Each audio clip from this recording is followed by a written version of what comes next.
The stars had been singing to each other for 500,000 years. Across the galaxy, great ships moved between worlds like gentle giants. The Veilth built their cities from living crystal that grew toward the light. The Nimari floated through gas clouds as pure energy, their thoughts dancing on solar winds. The Corvin crafted machines so perfect they lasted for thousands of years without breaking. All these races had found each other long ago. They shared knowledge, traded goods, and kept peace. War was something from the old stories, back when they were young and foolish. Now they were wise. Now they were civilized. Ambassador Taman stood on the bridge of his survey ship, watching. A small blue world turned slowly in space. His crystal body caught the light from the nearby star and threw rainbows across the metal walls. He had been doing this job for 300 years, and this was just another routine check. "Computer, begin deep scan of the third planet," he said in his voice that sounded like wind chimes. The ship's mind, older and smarter than most living things, sent invisible beams down to the world below. It looked through clouds and mountains, counting every living thing it found. "Many life forms detected," the computer said. "Large mammals, small mammals, birds, fish, insects. All primitive, no signs of tool use beyond basic level. No evidence of language, art, or civilization." Taman nodded. It was always the same. Life was common in the galaxy, but thinking life was rare. Most worlds had animals that could barely make simple tools. This world looked just like all the others. Far below on the planet's surface, in a deep cave hidden in the mountains, a human named Dongwu crouched by a small fire. The flames made shadows dance on the rocky walls. Around him, 20 other humans sat in a circle, their eyes wide as they listened to his words. "I saw them again last night," Dongwu whispered. "The sky spirits. Their great silver bodies moving between the stars like fish in a river." An older woman named Baksun shook her head. "You dream too much, young hunter. The spirits do not show themselves to us." But Dongwu was sure of what he had seen. 3 times now, strange lights had moved across the sky in patterns that made no sense. They were too steady to be shooting stars, too bright to be birds. Something was up there, watching them. "The spirits test us," said another man, Kidong, who was the wisest among them. "They want to know if we are ready to join them in the sky." The humans had been making these guesses for many generations. They saw the lights and tried to understand what they meant. They drew pictures on cave walls, made up stories, and prayed to the mysterious things above. They did not know that those lights came from ships, full of beings who thought they were just clever animals. Back on the survey ship, Taman finished reading the computer's report. "Standard procedure," he told his crew. "Mark this world as protected. No development, no contact, no interference. The life here needs time to grow." The Veilth had rules about worlds like this. When they found animals that might become intelligent, someday they left them alone. It was the kind thing to do. Let evolution take its course. Maybe in 1,000,000 years, these creatures would discover fire or learn to count. Then they could join the galactic community, but that would take a very long time. The computer estimated that the primitive bipeds on this world were at least 50,000 years away from developing basic technology. Maybe more. The ship turned away from the blue world and jumped into hyperspace, leaving behind only a small monitoring station in orbit. The station was no bigger than a car, and it would watch the world below for the next 1,000 years, sending reports back to the Veilth archives. Down in the cave, Dongwu felt a strange sadness as the lights disappeared from the sky. He did not understand why, but he knew something important had just left. The spirits had looked at his people and found them wanting. "We must become better," he told the others. "We must learn more, do more. The spirits will return, and when they do, we must be ready." The next morning, Dongwu began teaching his son Ho-Jin how to make better spears. Not just sharp sticks, but tools with stone heads tied on with twisted grass. It was a small step, but it was a beginning. Ho-Jin learned quickly. He was smart. Like his father, always asking questions and trying new things. While other children played, Hojin practiced making tools and learned to read the signs in the sky. Years passed. Dongwu grew old and died, but he had taught Hojin everything. He knew. Hojin taught his own children, and they taught theirs. Each generation learned a little more, remembered a little better, dreamed a little bigger. The monitoring station in orbit recorded it all. It saw the humans spread across the world, learning to farm and build shelters. It watched them discover metals and learn to work with them. But the station's mind was simple. It could only compare what it saw to a basic list of behaviors: tool use, primitive, language, basic sounds only, art, crude cave paintings, civilization level, 0. The reports went out into space every year, traveling to distant archives where no one read them anymore. The galaxy had moved on to other things. New trade routes, new art forms, new ways to live in peace and comfort. Meanwhile, on the forgotten blue world, humanity continued to grow. They learned to count, to write, to tell stories that lasted longer than memory. They looked up at the stars and wondered what was out there. In the great crystal cities of the Veilth, in the energy clouds of the Nimari, in the perfect machine worlds of the Corvin, no one paid attention to one small, primitive world at the edge of nowhere. This was their first mistake, but it would not be their last. The humans had been dismissed as animals, catalogued and forgotten. But humans had something the other races had lost long ago during their millions of years of peace and comfort. They still remembered how to grow, how to struggle, how to dream of being more than they were, and they were just getting started. 10,000 years had passed since the survey ship left Earth's sky. In the great crystal cities of the Veilth, nothing had changed. The same songs played, the same conversations happened, the same peaceful days rolled by like waves on a calm sea. The Galactic Confederation had grown comfortable. Their technology worked perfectly, their societies ran smoothly, and their biggest worry was deciding what new art to create next. War was ancient history. Conflict was something their ancestors had outgrown long ago. On a distant gas giant, a Nimari named Zithara floated through clouds of methane, reading old survey reports for his job at the Central Archives. Most of the reports were boring. Primitive life here, basic organisms there, nothing worth remembering. He paused at one report from a world called Terra 3. The file was thick with updates spanning thousands of years, but no one had looked at it in centuries. Zithara's energy form flickered with mild curiosity as he read the latest entry. Bipedal species shows slow development. Basic agriculture observed. Simple tool use continues. Estimated time to space travel, 40,000 years minimum. Zithara filed the report away without thinking much about it. 40,000 years was nothing to beings who lived forever. He had other, more interesting things to read. Far away on Earth, a young woman named So Young sat by a fire, but this fire was different from the ones her ancestors had made. This fire burned in a carefully built stone circle, fed by dried wood that she had chosen for how long and hot it would burn. So Young was the smartest person in her village, maybe in the whole world. While others were happy to do things the way they had always been done, she asked questions. Why did some stones spark when hit together? Why did certain plants grow better in some soil? Why did the stars move in patterns? Grandmother, she said to the old woman sitting beside her, tell me again about the sky spirits. Old Malsoon smiled. She was the keeper of the village's stories, the one who remembered the old tales.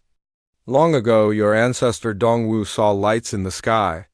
Not stars, not the moon, but something else. Something that watched us. Do you think they're still watching? Maybe they're waiting for us to become worthy of their attention. So Young stared up at the stars, then we must become worthy. The next day, So Young began her greatest work. She had been thinking about it for months, watching how water moved and how fire behaved. She dug channels in the earth, leading water from the river to the dry fields where nothing would grow. The other villagers thought she was crazy. Water flows downhill, they said. You cannot make it go where it does not want to go. But So Young had studied the way water moved. She built small dams and carved careful paths. Slowly, drop by drop, she convinced the water to flow where she needed it.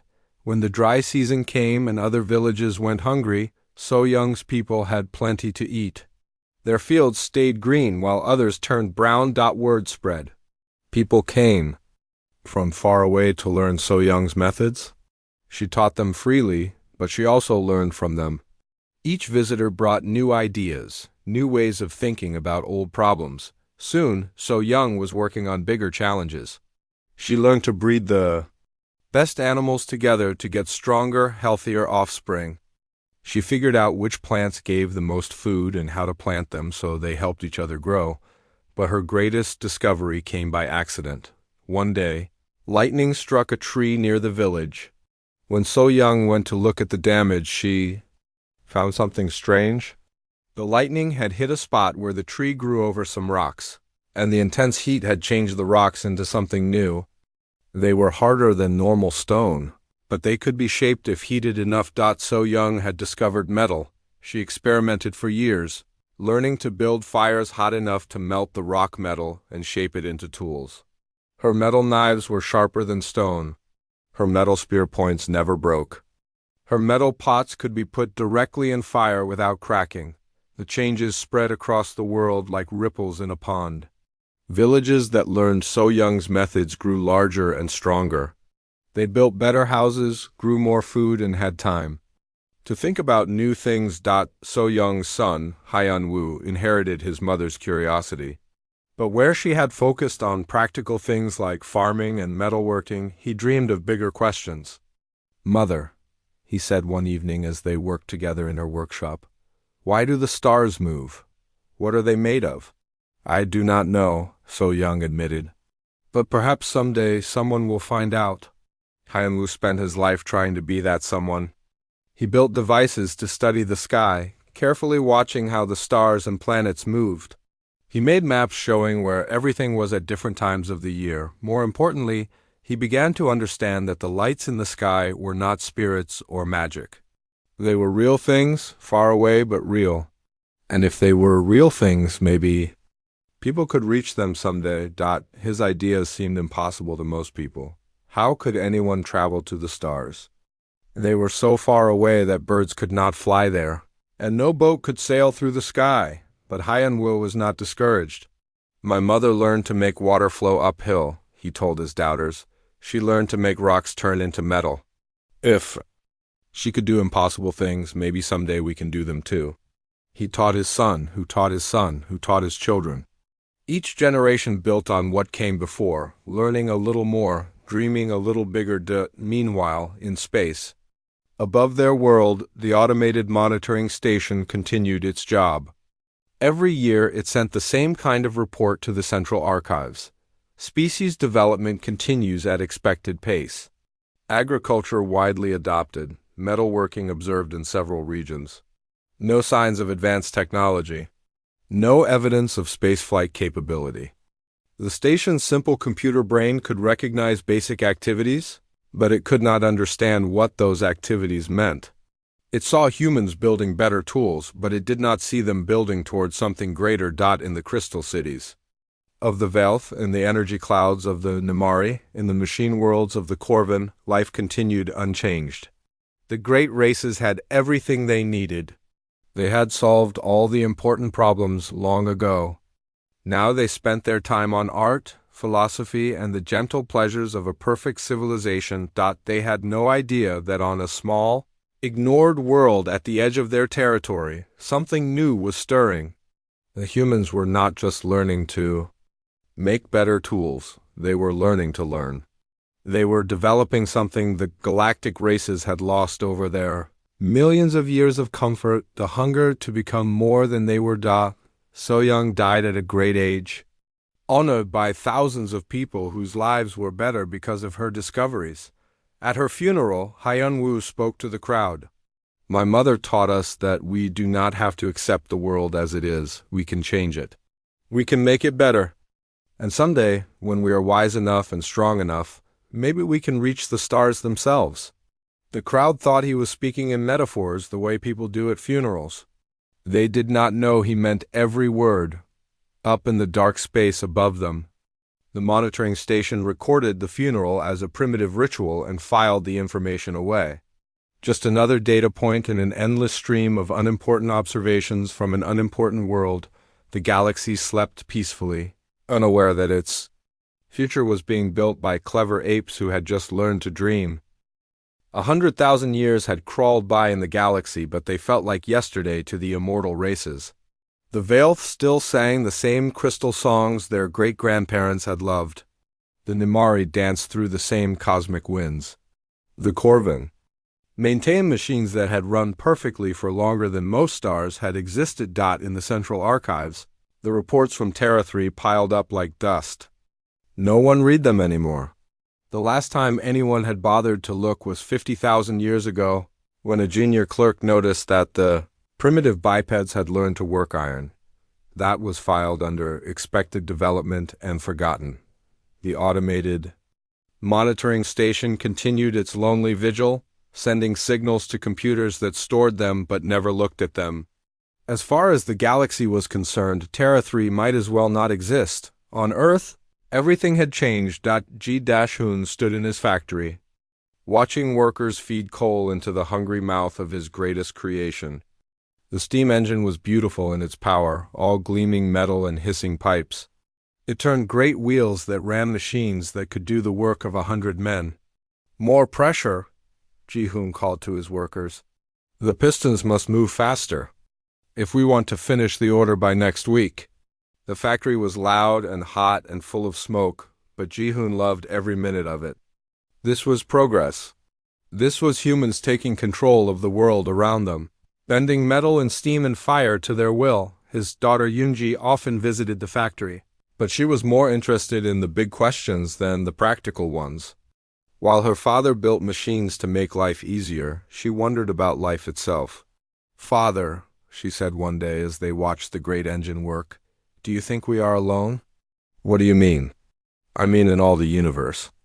Are we the only ones who think and build and dream?" Ji-Hoon wiped oil from his hands with a rag. "The priests say we are special, that the gods made us to rule this world. But what about other worlds? You have seen the stars through the new telescopes.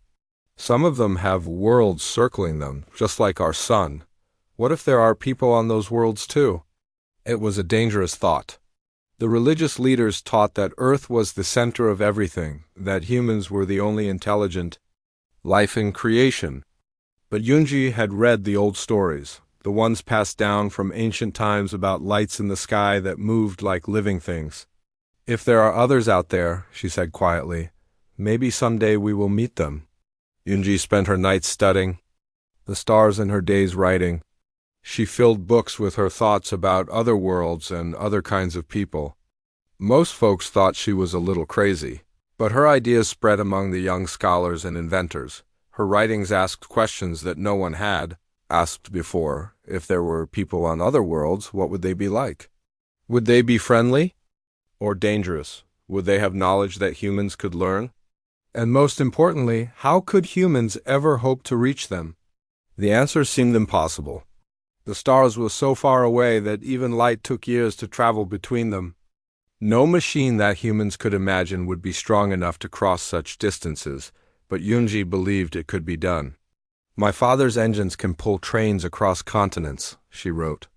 "Maybe someday someone will build engines that can pull ships across space." While Yoonji dreamed and wrote, her father's steam engines changed the world. Factories appeared in every city. Railroads connected distant lands. Ships powered by steam could travel against wind and current, carrying goods and people faster than ever before. The changes came so quickly that many people felt lost. In just a few generations, humans had gone from living the same way their ancestors had for thousands of years to building machines that seemed almost magical. But the machines were just the beginning. A young inventor named Woo-seok discovered how to make sparks jump through the air. Others learned to capture those sparks and use them to power lights and motors. Soon, cities glowed with electric lamps, and messages could be sent instantly across the world through wires. The old monitoring Station in orbit detected these changes, but its simple mind could not understand what they meant. It saw electrical activity, but it was programmed to recognize only very advanced technology. Electric lights and radio signals were too primitive to register as signs of intelligence. Meanwhile, human scientists made discoveries that would have amazed the galactic races if they had been paying attention. Minseok, a brilliant young physicist, split the atom and unleashed the power that fueled the stars themselves. The explosion lit up the sky brighter than the sun for just a moment, and the energy signature rippled across space. On a distant Veilth world, a sensor station detected the nuclear blast. But the technician on duty had been watching the same quiet sector for 300 years. Strange energy readings were common: dying stars, colliding asteroids, natural fusion reactions in gas clouds. He logged the event as stellar phenomena, natural origin, and went back to his poetry. If he had looked more carefully, if he had traced the signal back to its source, he would have discovered that the stellar phenomena came from a small blue world that was supposed to have nothing but primitive animals on it. But he did not look carefully. The galaxy had been peaceful for so long that no one expected surprises anymore. On Earth, humans celebrated their new power and worried about it.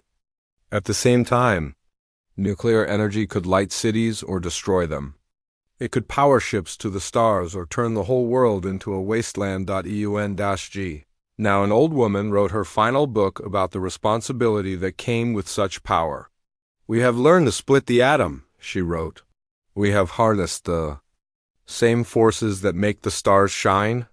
We are no longer just animals with clever hands. We have become something new." Her words inspired a new generation of dreamers and builders. If humans could split atoms, maybe they really could reach the stars. If they could send messages instantly around the world, maybe they could send messages to other worlds. Young engineers began designing rockets that could escape Earth's pull. They studied the motion of planets and moons, calculating the paths their ships would need to follow.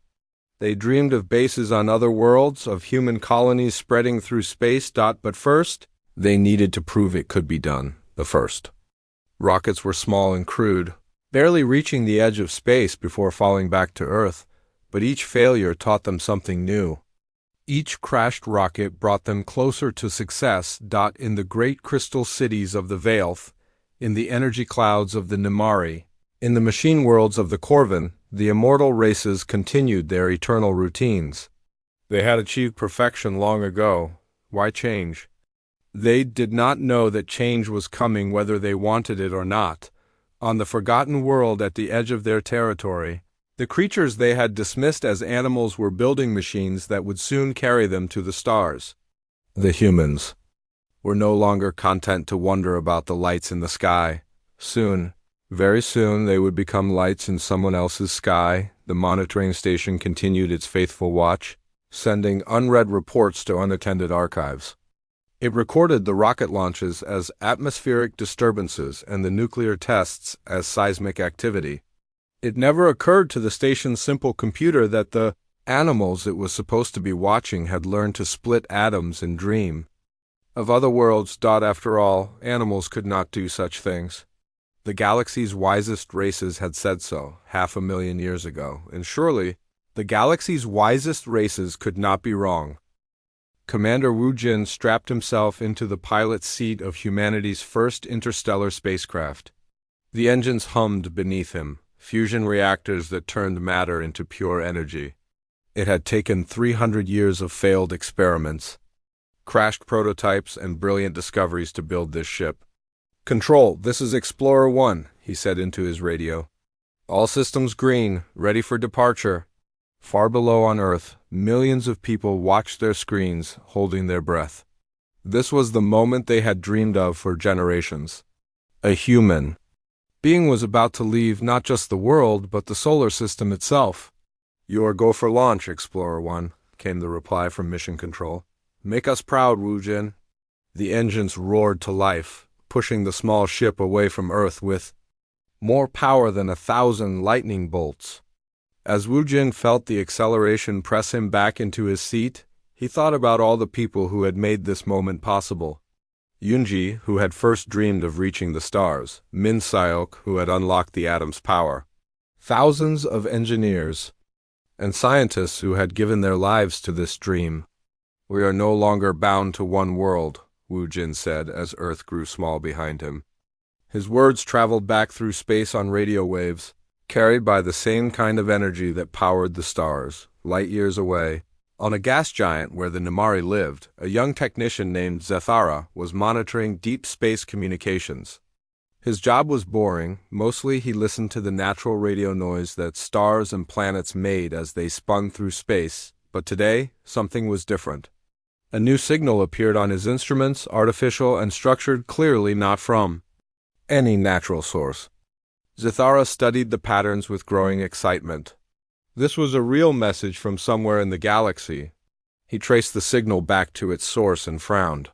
According to his star charts, it came from Sector 7G, near a small yellow star. But that was impossible. The archive showed that sector was empty except for a few primitive worlds. Zethara checked and double-checked his instruments. The signal was definitely coming from the third planet of that yellow star. But the last survey of that world had found nothing but animals. He filed a report about the strange signal, marking it as possible equipment malfunction and requires further investigation. Then he went back to his other duties, forgetting about it within the hour. The report joined millions of others in the galactic bureaucracy, where it would sit unread for decades. Meanwhile, humanity's expansion into space accelerated beyond anyone's wildest dreams. Engineer Yujin designed humanity's first true starship, powered by improved fusion drives that could push a vessel close to the speed of light. Her engines were crude by galactic standards, but they worked, and that was all that mattered.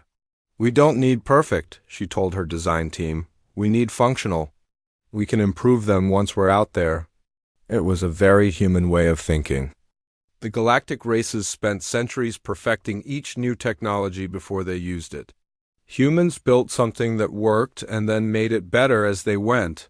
The first colony ships launched toward nearby stars, carrying thousands of volunteers who were willing to spend their lives traveling to worlds they would never live to see. Their children would be born in space. Their grandchildren would be the first to walk on alien soil. But some humans were not content to wait for the slow colony ships. Captain Sun Ho commanded a smaller, faster vessel designed for exploration, rather than settlement. His ship, the Bold Venture, could reach nearby star systems in just a few years rather than decades. What Sun Ho found when he arrived at Proxima Centauri changed everything. Orbiting the red dwarf star was a structure that was clearly not natural. It looked like a metal mushroom the size of a mountain, covered with sensors and communication dishes.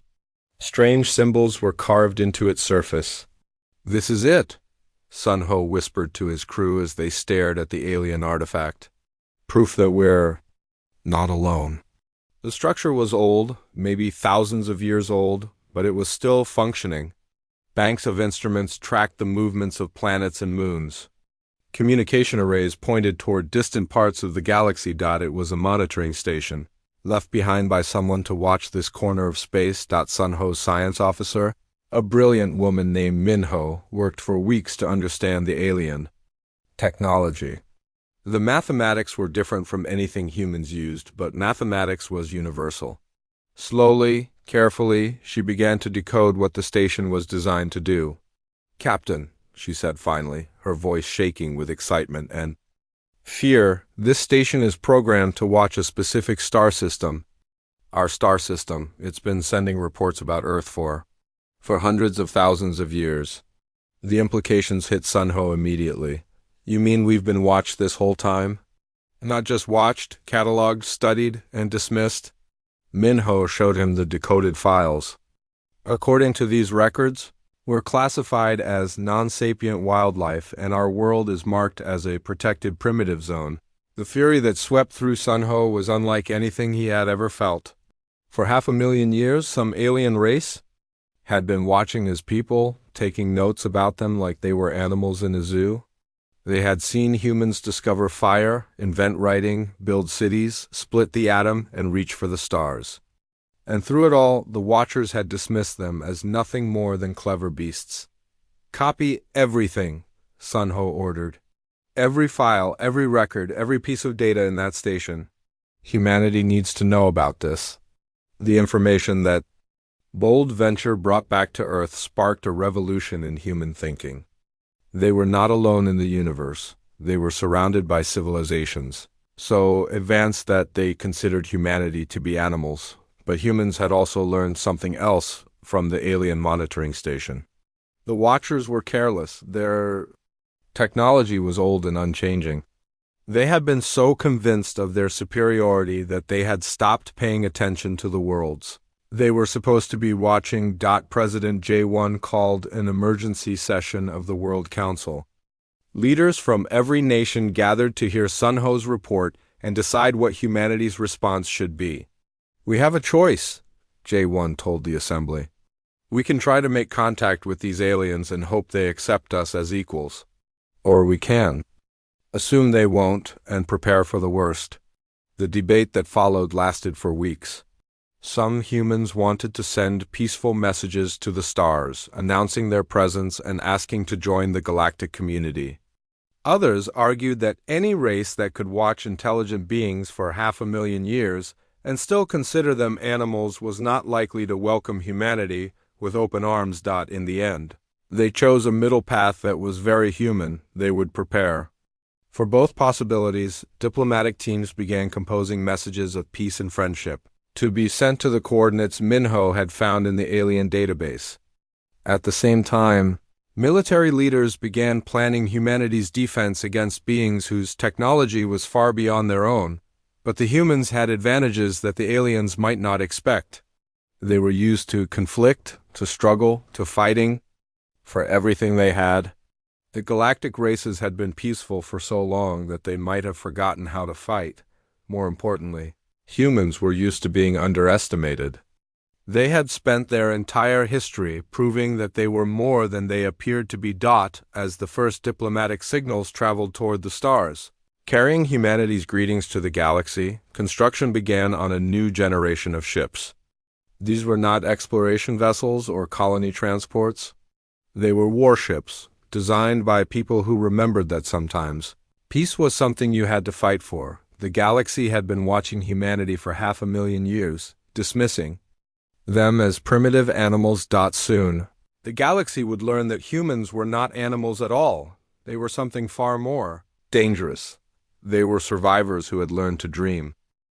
Admiral Bioram stood before the massive viewscreen in the command center of Titan Base, humanity's most secret military installation.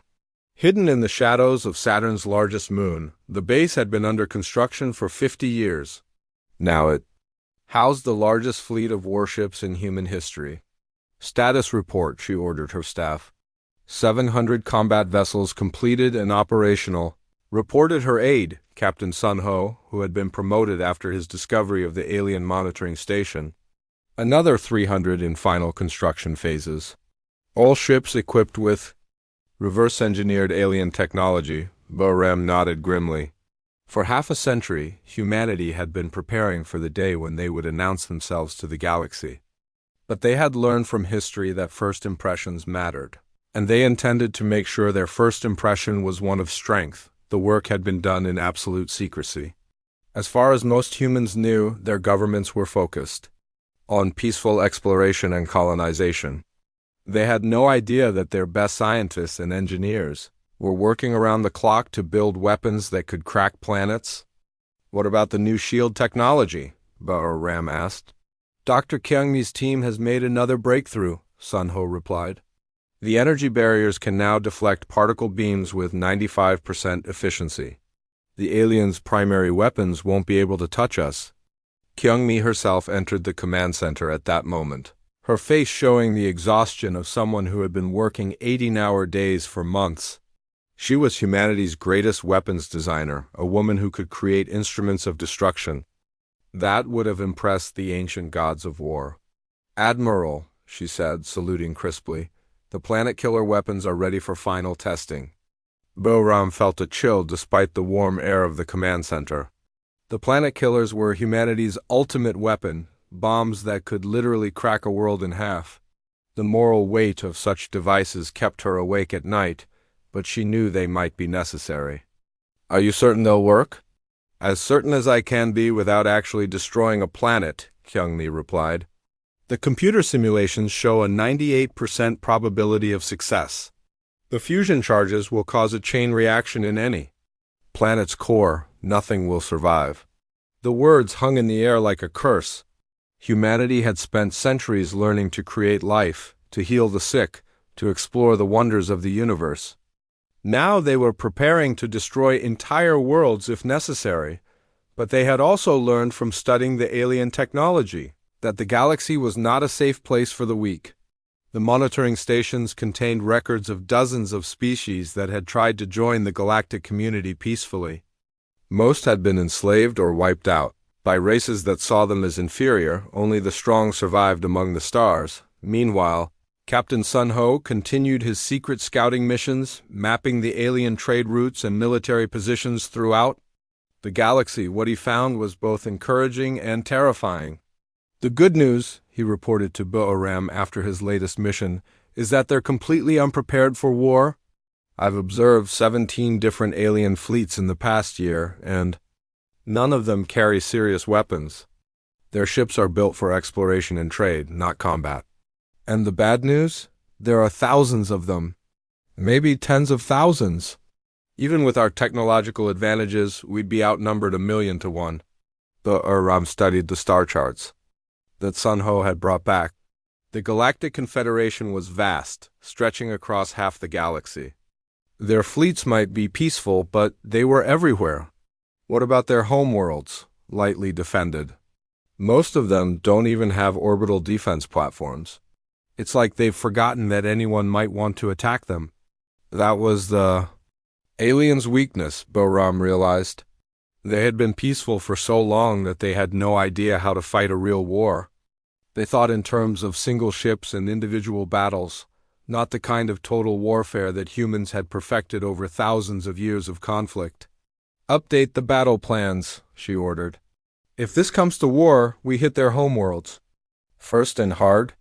Take out their ability to build ships, and their numerical advantage won't matter." While the military prepared for war, human diplomats worked just as hard preparing for peace.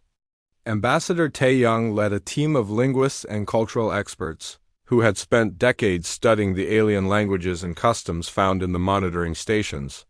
"We have to try to make contact peacefully," Tae-young argued in the endless planning. "Meetings. If there's any chance they'll accept us as equals, we owe it to both species to try. And if they don't?" Bo-Ram asked. "Then we'll be ready for that too." The plan they finally agreed on was typically human in its complexity. They would make contact, but from a position of strength. The aliens would see human ships, human weapons, and human determination all at the same time. There would be no mistaking humanity for a primitive species that could be easily dismissed or conquered. But first, they needed to know more about their potential enemies. Minho, now a senior intelligence analyst, worked with teams of xenobiologists and sociologists to understand the alien races. The Veilth were crystalline beings who lived for thousands of years and thought in terms of geological time. The Nimari were energy creatures who could exist in the vacuum of space. The Corvin were mechanical beings who had replaced their original biological parts with perfect machines. "They're all post-scarcity civilizations," Minho reported. "They have everything they need and more. They've eliminated want, disease, death from aging. They've solved all the basic problems of existence." "Which means they've gone soft," Bo-Ram concluded. "When you don't have to fight for anything, you forget how to fight at all." That was humanity's greatest advantage. They were still hungry, still struggling, still dreaming of becoming more than they were. The alien races had achieved perfection and stopped growing. Humans had achieved the stars and were just getting started. The final preparations took another decade. Human colonies throughout the solar system worked around the clock to build the weapons and ships that would carry humanity to the stars. Not as explorers or refugees, But as conquerors if necessary, engineers perfected faster-than-light engines that could outrun anything. In the alien fleets, weapons designers created particle beams that could slice through the aliens' primitive armor like it was paper. Shipbuilders constructed vessels that looked like metal sharks, built for speed and destruction. And at the heart of it all was a simple message that had been passed down through 500,000 years of human history: we will not be dismissed. We will not be ignored, and we will not be treated as animals. The day finally came when Admiral Bioram stood on the bridge of her flagship, the Indomitable, and gave the order that would change the galaxy forever. All ships, this is Admiral Bioram. Operation Thunder Dawn is now active. Jump coordinates are locked in. We appear at the alien capital in 10 minutes. Around her, 700 human warships prepared to make the jump to hyperspace. They carried the hopes and fears of an entire species, the accumulated knowledge of 500,000 years of human struggle and growth, but most of all, they carried a message that the galaxy was about to receive whether it wanted to or not. Humanity had arrived, and they would never again be silent. The ships vanished into hyperspace, leaving behind empty space and a changed universe. When they reappeared, the galaxy would never be the same. For 500,000 years, the aliens had watched and dismissed humanity as primitive animals. In 10 minutes, they would learn how wrong they had been. The Galactic Council was in session on Zentara Prime, the crystal world that had served as the Confederation's capital for 300,000 years. Representatives from 1,000 worlds floated, walked, or simply existed in the Great Chamber, where the galaxy's most important decisions were made. Today's agenda was particularly boring, even by galactic standards. Trade route optimization, cultural exchange programs, a proposal to create new artistic competitions, the kind of peaceful, civilized business that had occupied the Council for millennia. Ambassador Taemin, now ancient even by Valve standards, was dozing in his crystal matrix when the alarms began to scream. The great dome above the chamber suddenly filled with images from space, ships, hundreds of them. Sleek, dark vessels that had appeared without warning in orbit around 50 different worlds. All at the same moment, the council chamber erupted in confusion. Nothing like this had happened in living memory. The Confederation had not seen a military fleet in hundreds of thousands of years. Unknown vessels, you are in violation of Galactic Confederation space. Came the standard challenge from traffic control. Identify yourselves and state your intentions. The response came from all the fleets simultaneously, broadcast on every frequency so that every world in the Confederation could hear it. This is Admiral Bioram of the Human Federation. For 500,000 years, you have watched our world and dismissed us as animals. Today, we announce ourselves with engines roaring and weapons ready. We are humanity, and we demand recognition. In the council chamber, Taemin felt something he had not experienced in centuries: fear. The name of the star system was familiar, but it took him long moments to remember why. Terra 3, the primitive world with the bipedal animals. But that was impossible. The last survey had classified them as non-sapient. Computer, he whispered to his personal AI. When was the last survey of Terra 3? 100,000 years ago, Ambassador. The world was classified as a protected primitive zone. Current status, non-sapient wildlife, early tool use stage. But the ships filling the sky above 100 worlds were definitely not primitive. They were sleek and powerful, clearly designed for war. And their technology, Taemin's instruments could barely understand what they were seeing. The human ships used some kind of space-folding drive that was more advanced than anything in the Confederation fleet. How was this possible? Aboard the Indomitable, Admiral Bioram watched the chaos her arrival had caused. Alien ships scattered like frightened fish, their crews completely unprepared for this kind of confrontation. Some tried to run. Others sent panicked messages to their homeworlds. None of them tried to fight. That told Boer everything she needed to know about how the galaxy had changed during its long peace. Admiral, reported Captain Sunho from his position at the tactical station, we're receiving thousands of communication attempts. Most of them seem to be asking who we are and what we want. Patch me through to their main communication network, Boram ordered. It's time they got their answers. The signal that went out from the human fleet reached every world in the Confederation within minutes. On crystal cities and gas giant platforms, in space stations and planetary capitals, billions of beings heard humanity's first official message to the galaxy. People of the Galactic Confederation, I am Admiral Boram speaking for the human species, and the worlds we call home. For 500,000 years, your monitoring stations have watched our planet. Your reports classified us as primitive animals, unworthy of contact or consideration. On Zentara Prime, the council chamber had gone completely silent. Every representative was watching the human admiral's image, trying to understand how their carefully ordered universe had suddenly turned upside down. During those 500,000 years, Boram continued, we learned to make fire and forge metal. We split the atom and reached for the stars. We built cities and wrote poetry and dreamed of the day we might meet others like us among the stars. But when we found your monitoring stations, we learned the truth. You had been watching us all along, and you had decided we were nothing more than clever beasts. You marked our world as forbidden, not because you wanted to protect us, but because you saw no intelligence worth protecting. The Admiral paused, letting her words sink in across 1,000 watching worlds. Today that changes. We come to you not as supplicants begging for acceptance, but as equals demanding recognition. We have weapons that can crack planets and shields that can turn aside stars. We have the will to use them if necessary. In the council chamber, emergency debates were breaking out among the representatives. Some called for immediate military response, others urged caution and diplomacy. A few wise voices suggested that perhaps they should listen to what these humans actually wanted. Ambassador Taemin found himself thinking of the old survey reports he had filed so many centuries ago. Simple tool use, no evidence of intelligence. But the ships filling his screens were clearly the product of minds at least as advanced as any in the Confederation. How had they been so wrong? However, Boram's voice continued, we do not come as conquerors.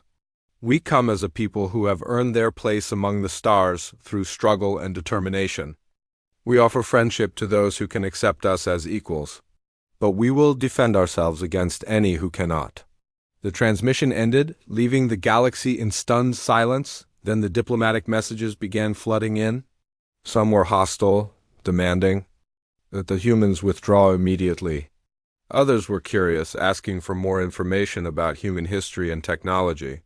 A few were welcoming, expressing wonder at meeting a new spacefaring species, but the most important message came from the council itself. Chancellor Vorthak of the Corvin, the mechanical being who served as the Confederation's current leader, appeared on Boram's screen within an hour of her announcement. Admiral Boram, Vorthak said in a voice like grinding gears, I speak for the Galactic Council. Your arrival has caused considerable disruption to our normal operations. We request an immediate conference to discuss your status and intentions. Boram smiled. It was not a particularly friendly smile. Chancellor Vorthak, I will be happy to meet with your council. But understand this, we are not requesting permission to exist. We are informing you that we do exist, and we intend to take our place in this galaxy whether you approve or not. The meeting was arranged for 3 days later to be held aboard a neutral space station at the edge of Confederation space. Boram selected a small diplomatic escort and prepared for humanity's first formal contact with galactic civilization, but she also left standing orders with her fleet. If the negotiations went badly, if the aliens tried to force humanity back into its primitive corner of space, then Operation Thunder Dawn would become Operation Ragnarok. The humans had come too far and sacrificed too much to be dismissed again. As the diplomatic shuttle carried her toward the meeting that would determine humanity's future, Boram thought about all the generations who had dreamed of this moment. From Dongwu, who had first seen lights in the sky, to the engineers and scientists who had built the ships that carried them to the stars, they had all believed that someday Humanity would find its place among the stars. Now it was time to claim that place by words if possible, by force if necessary. The galaxy was about to learn that humans were not the primitive animals they had been catalogued as 500,000 years ago. They were something far more dangerous. They were a species that had grown up believing they had to earn everything they got, and they were very, very good at it. The neutral space station was a monument to Galactic Confederation ideals, peaceful, beautiful, and completely undefended. Its crystal walls sparkled with gentle light as Admiral Bioram's shuttle approached for the most important diplomatic meeting in human history. Inside the station's main conference chamber, representatives from dozens of species waited nervously. They had spent centuries handling minor trade disputes and cultural exchanges. None of them had any experience dealing with an armed species that had appeared out of nowhere and demanded respect. Chancellor Vorthak stood at the head of the long table, his mechanical body humming with quiet efficiency.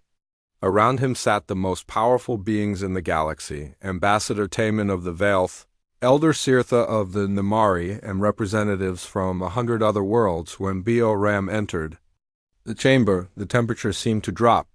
She wore a simple military uniform, but everyone in the room could sense the controlled violence in her movements. This was a being who had spent her life preparing for war. Admiral Bioram, Chancellor Vorthak said, his voice carefully neutral. Welcome to Station Harmony. We hope this meeting will resolve our ... misunderstanding. There's no misunderstanding, Bioram replied, taking her seat without ceremony. For 500,000 years you watched my people and decided we were animals. Now we're here to prove you wrong. Ambassador Taman shifted uncomfortably in his crystal matrix. Admiral, perhaps there has been an error in our historical records. Our surveys of your world showed no signs of advanced intelligence. Surely you understand that we had to base our policies on the best information available. Bioram's laugh was sharp and bitter. The best information available? Your monitoring stations recorded everything. They saw us discover fire, invent writing, build cities, split atoms, and reach for the stars. Your computers filed it all away and never bothered to update their conclusions. She activated a holographic display that showed the galaxy's surveillance network. Red dots marked thousands of automated stations, most of them ancient and forgotten. We found 17 of your monitoring stations in human space alone. They're still broadcasting, still sending reports to archives that no one reads. Still classifying us as primitive wildlife even after we reverse-engineered their technology and used it to build our fleet. The representatives around the table exchanged uncomfortable glances. It was true that the monitoring networks were largely automated, their reports filed away by computer systems that hadn't been updated in millennia. Even if there were ... ovrs, IGHTS ... in our classification system, Elder Sirtha said, her energy form flickering with agitation. Surely this matter can be resolved through peaceful negotiation. Violence serves no one's interests. Violence serves the interests of anyone who's tired of being ignored, Bioram shot back. For 500,000 years, you've had the luxury of peace because you were the strongest species in the galaxy. Now you're not. To demonstrate her point, Bioram activated another display showing the human fleet positions. Every major world in the Confederation was within striking distance of at least one human battle group. Our ships are faster than yours, our weapons are more powerful, and our shields can stop anything you can throw at us. More importantly, we know how to fight, and you've forgotten. When was the last time any of your species engaged in warfare? The silence that followed was telling. Some of the representatives couldn't even remember their species' last conflict. War was something from ancient history, a primitive phase they had all outgrown. Chancellor Vorthak attempted to reassert control over the meeting. Admiral, what exactly do you want from the Confederation? Recognition, respect, full membership in your galactic community. Bioram's voice hardened. And reparations for 500,000 years of being treated like animals in a zoo. Reparations? Taman's crystalline form flashed with disbelief. What form could such reparations possibly take? Technology transfers, trade agreements, colonies on worlds you've marked as uninhabitable but we find perfectly suitable. Ram stood and walked to the great window that showed the stars beyond. We're not asking for charity. We're demanding our fair share of a galaxy you've had to yourselves for far too long. The negotiations continued for hours, with the alien representatives trying to find some middle ground that would satisfy the humans without disrupting their carefully ordered civilization. They offered junior membership in the Confederation, limited trading rights and promises to review their monitoring procedures. Ram rejected every proposal. You still don't understand, she said finally. We're not supplicants begging for scraps from your table. We're equals who have come to claim our inheritance. The question isn't what you're willing to give us. The question is whether you're wise enough to accept us as partners or foolish enough to make us enemies. During a recess in the negotiations, urgent messages began arriving from across the Confederation. Human ships were appearing everywhere, not attacking but making their presence known. They studied alien defenses, mapped strategic positions, and demonstrated capabilities that should have been impossible for such a young species.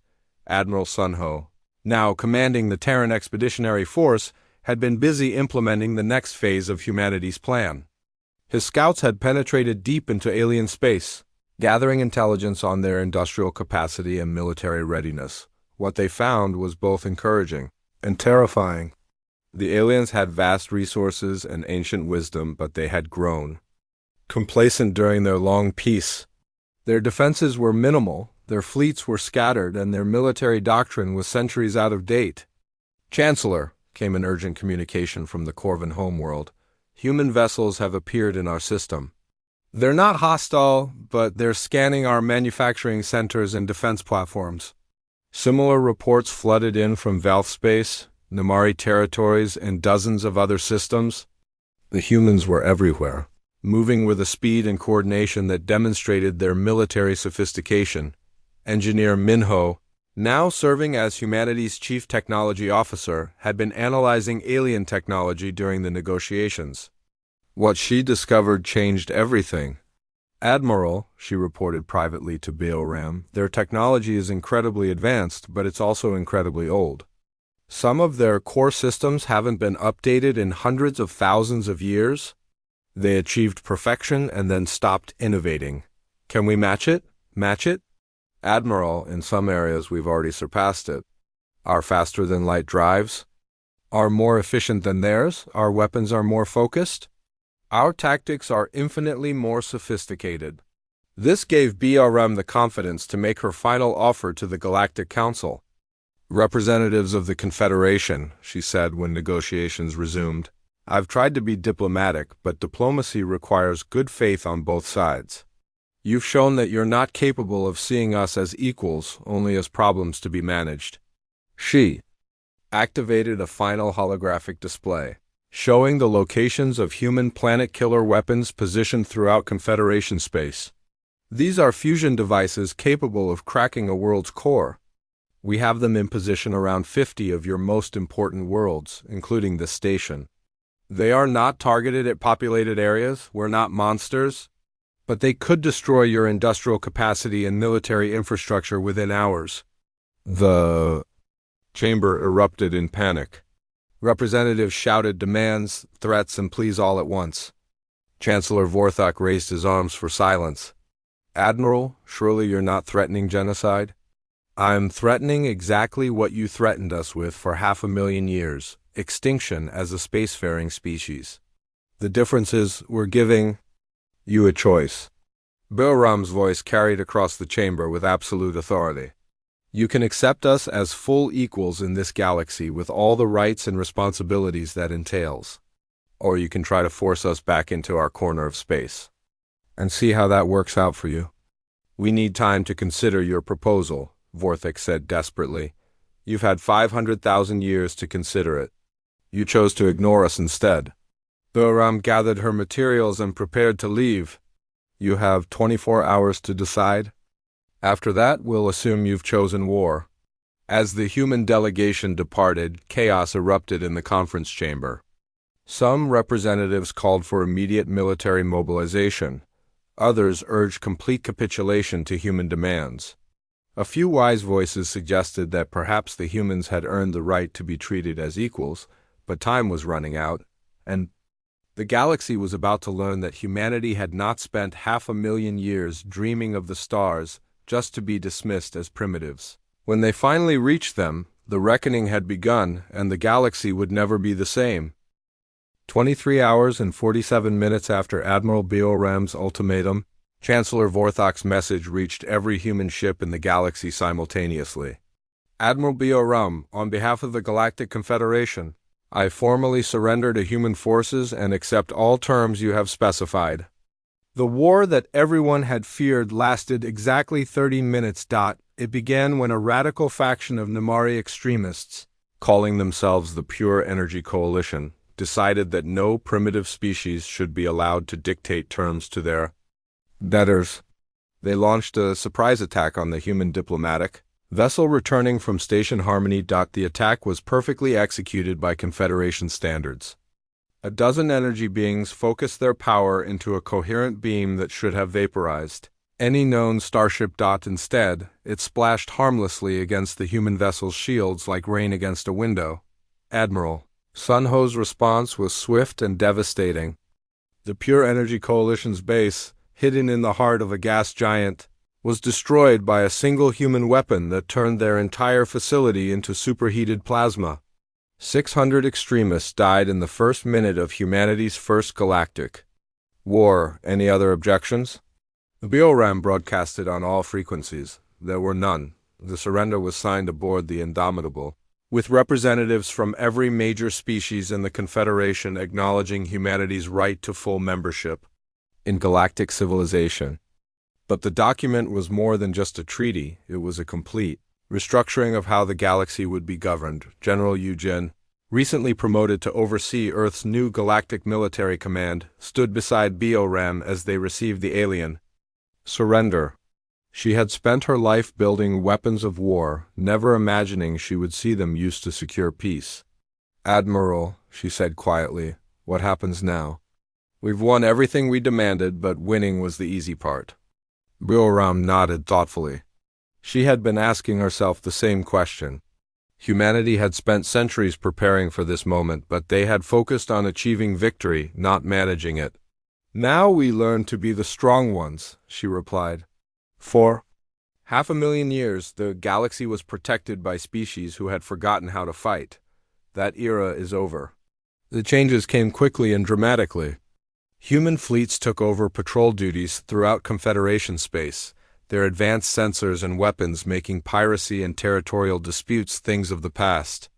Species that had been afraid to venture beyond their home system suddenly found themselves protected by warriors who understood that peace was something you had to defend. Ambassador Taemin, despite his initial shock at humanity's arrival, became one of their strongest supporters in the new galactic order. His long experience with bureaucracy made him invaluable in restructuring the Confederation's government. I must admit, he told Beoram during one of their planning sessions, your species has brought something to the galaxy that we had lost, the hunger to grow and improve. What do you mean? We achieved perfection so long ago that we stopped striving for anything better. We maintained what we had, refined it slightly, but never really changed. You humans still believe you can become more than you are. It was true. While the other species had reached a comfortable plateau and stayed there, humans continued to push boundaries. Human scientists worked with alien researchers to develop technologies that neither could have created alone.